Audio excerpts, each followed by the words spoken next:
ପଦ୍ମପୁରରେ ଆର୍ଥିକ ସାକ୍ଷରତା, ଜମାକାରୀ ଶିକ୍ଷା ଓ ସଚେତନତା କର୍ମଶାଳା।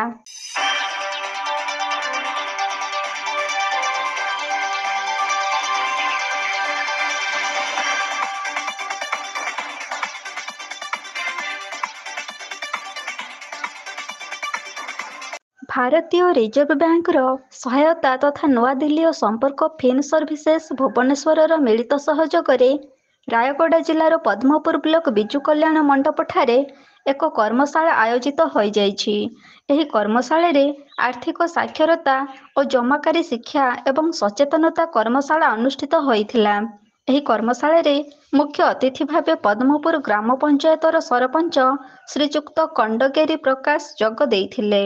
ଅନ୍ୟମାନଙ୍କ ମଧ୍ୟରେ ମିଶନ ଶକ୍ତି ବ୍ଲକ ସଂଯୋଜକ ଶ୍ରୀଯୁକ୍ତ Kranti Kumar Padhi, Bhubaneswar reserve bank of ଇଣ୍ଡିଆର ପରିଚାଳକ ଶ୍ରୀଯୁକ୍ତ ଏମ୍ ରିନାଲଗିରି, ସମ୍ପନ୍ନା BC ଶାଖା ପରିଚାଳକ ଶ୍ରୀଯୁକ୍ତ ସାରଥୀ ବାଗ ଏବଂ ମହାଶକ୍ତି ଫାଉଣ୍ଡେସନର ପ୍ରତିଷ୍ଠାତା ସଦସ୍ୟ ତଥା ତାଲିମଦାତା ଶ୍ରୀଯୁକ୍ତ ପ୍ରକାଶ ଚନ୍ଦ୍ର ସାହୁ ଉଦ୍ଘାଟନ କରିଥିଲେ।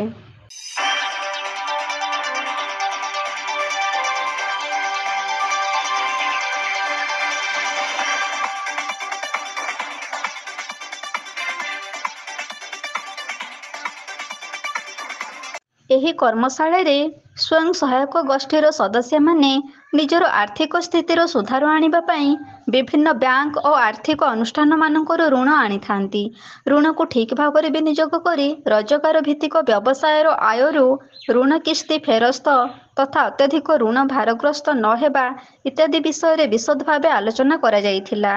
ବ୍ୟବସାୟ ପାଇଁ ଆବଶ୍ୟକତା ଋଣ ଦରଖାସ୍ତ ବିଷୟରେ ମଧ୍ୟ ଆଲୋକପାତ କରାଯାଇଥିଲା। କର୍ମଶାଳାରେ ଡିଜିଟାଲ ମାଧ୍ୟମରେ ଟଙ୍କା ଆଦାନ ପ୍ରଦାନ କରୁଥିଲେ ଆବଶ୍ୟକ ସତର୍କତାର ବିଭିନ୍ନ ଦିଗ ବିଷୟରେ ସମ୍ବଳ ବ୍ୟକ୍ତିମାନେ ଅଂଶଗ୍ରହଣକାରୀମାନଙ୍କୁ ବୁଝାଇଥିଲେ।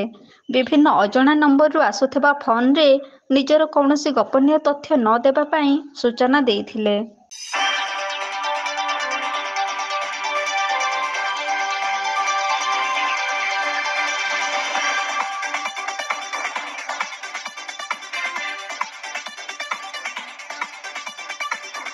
ପରିବାରର ବାର୍ଷିକ ଆୟ ଓ ବ୍ୟୟ ଅଟକଳ ଯୋଜନା କରି ଆୟ ଅନୁଯାୟୀ ବ୍ୟୟ କରିଲେ ହିଁ ପରିବାରର ଆର୍ଥିକ ସ୍ଥିତି ସୁଦୃଢ଼ ହେବା ସଙ୍ଗେ ସଙ୍ଗେ ଆର୍ଥିକ ମାନଦଣ୍ଡର ସୁଧାର ଆସିଥାଏ।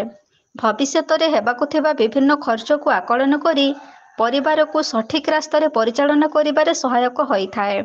କାର୍ଯ୍ୟକ୍ରମରେ ଉପସ୍ଥିତ ରହିଥିବା ସମସ୍ତ ସଦସ୍ୟ ସଦସ୍ୟାଙ୍କୁ ତାଲିମଦାତା ଶ୍ରୀଯୁକ୍ତ ପ୍ରକାଶ ଚନ୍ଦ୍ର ସାହୁ, ଶ୍ରୀଯୁକ୍ତ ସାରଥୀ ବାଗ, ଶ୍ରୀଯୁକ୍ତ କ୍ରାନ୍ତି କୁମାର ପାଢ଼ୀ ଏବଂ ମିଶନ ଶକ୍ତି ବ୍ଲକ ସଂଯୋଜିକା ଯୋଗଦେଇ ତାଲିମ ପ୍ରଦାନ କରିଥିଲେ।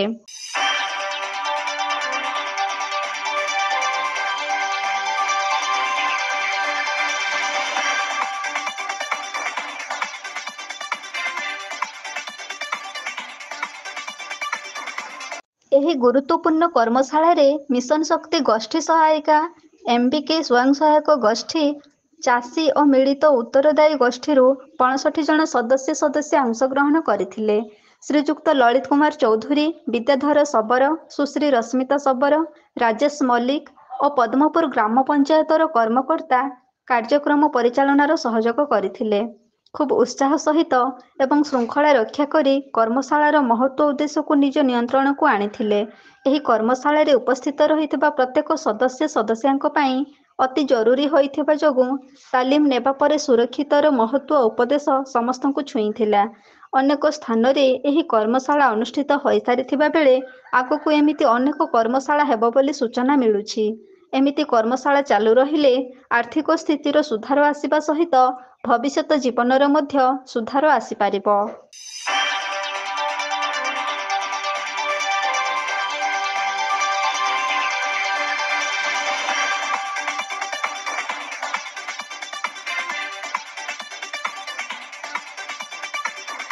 Bureau report, AB news.